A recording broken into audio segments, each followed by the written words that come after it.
Doma Sports Talk worldwide with some news from the world of boxing. So y'all know what time it is. You ain't in a rush to get concussed, baby. Now, let's talk a little bit of Terence Bud Crawford versus Canelo Alvarez news. Um, they're gonna fight in September, if you believe it. Like we keep talking about it, I know Canelo's gonna fight William Skull in May.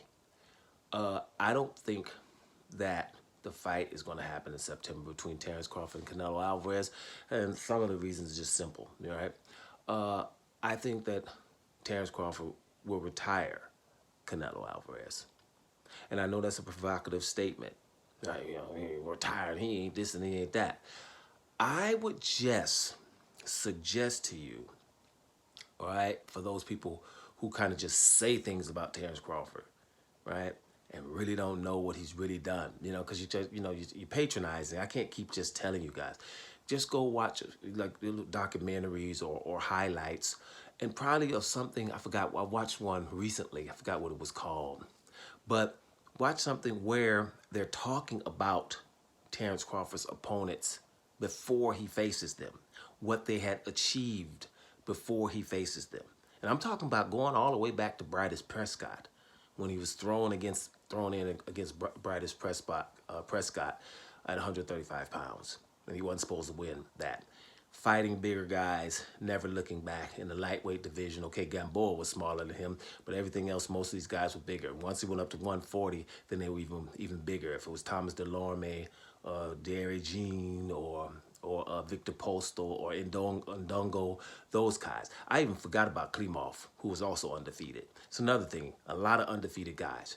But when he moved up to welterweight, Jeff Horn just coming off of beating Pacquiao, right? Huge guy. He's not a 147 pounder. Jeff Horn was a 154 pounder, if not 160. Then Benavidez, same thing there, undefeated, definitely not a 147 pounder, 160 pounder at least, right? Sean Porter, same thing. Kell Brook, same thing. Amir Khan, probably at 154 pounder at the time, right? But not 160. But huge, right? Errol Spence, we know how big he was. All these guys bigger than this guy, really, just really bigger than him. And some are bigger with skills, with movement, right? Not all of them are stationary like a Canelo Alvarez. I'm just saying this. I think that Terence Crawford will retire Canelo Alvarez. And what you probably think, well, he's going to retire him in the ring. That can happen. Because here's just a scenario that some of you are not thinking about.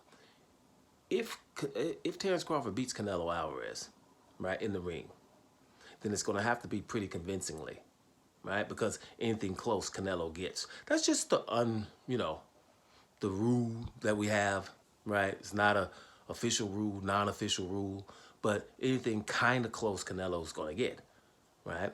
I think he would have to distance himself in that fight and then get a close decision, like Bivol did. The Bivol really distanced himself, but then the scoring was quite close, that kind of thing. And if that were to happen, that would be embarrassing, which means Canelo will retire. Probably not permanently, but for a minute, right? He would retire if that scenario happened. If he got stopped, he would definitely retire. So that shouldn't happen. Those are two ways to retire. What I'm thinking is he's going to fight William Skull. He's going to get a lot of backlash, but not from Canelo fans because they don't really care, but too many others. And we're living in a time of Turkey al-Shih, where people are getting nice fights. And the people are not going to be what you're going to have to be a diehard Canelo fan to want to fork out money for that, be it pay-per-view, be it going to the fight, right? So it's going to be backlash for William Skull and not fighting these other guys who are fighting each other and building legacy now, right? That element has everybody retiring, right? A lot of people are having issues. If it's Gervonta Davis, Teofimo Lopez, Tyson Fury, all these guys are just, who've been coddled and stuff, all they having issues right now. But really having issues because the people around them are fighting in significant fights. And they're going to be there on the island by themselves with those few fans who are going to leave sooner or later if they're real boxing fans, right? There's going to be less arguments you're going to have to argue with people who are watching real boxing. And your guys doing show fights and all that stuff. Good luck. This is about to go down. right? So my point is, after William Skull, and I've told you guys how Canelo is with passing on the legacy. I think he would rather retire for a while, not permanent, but for something to happen or injured. But we're going to go retired because that's what we're going to write in the thumbnail. Retire probably before fighting Terence Crawford for a while. Because he's not, and see, because here's the deal. If you don't fight Terence Crawford at least, who? You see what I'm saying? Especially after fighting William Skull. Who? People are going to start saying, man, if you ain't going to fight the Benavidez versus Morrell winner, because whoever that's going to be is going to be hot.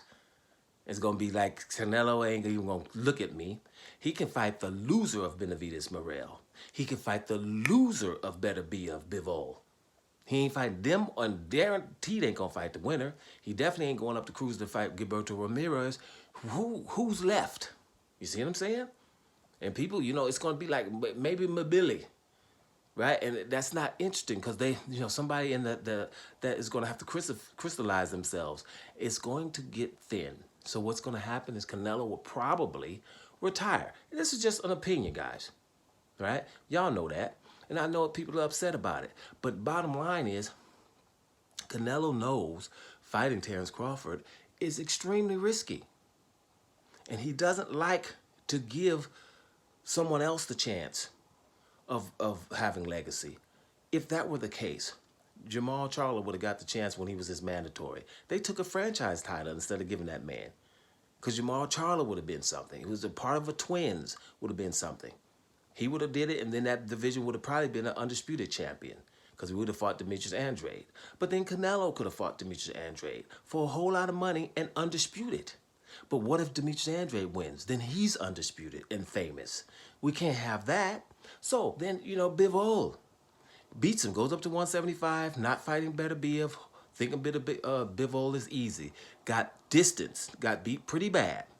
So Bivol says, well, you know, he can say, well, they're on 175, maybe they're a little bit too big for me. Come down.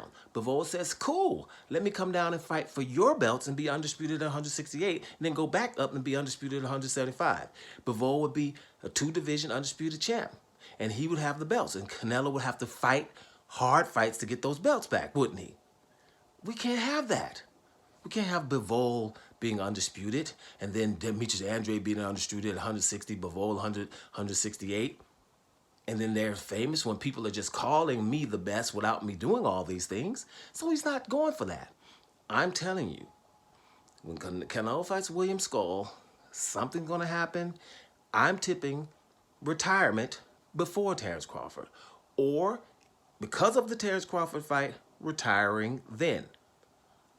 Not permanently, but retiring. Mark my words. Doma Sports Talk, worldwide. And I'm about here, y'all.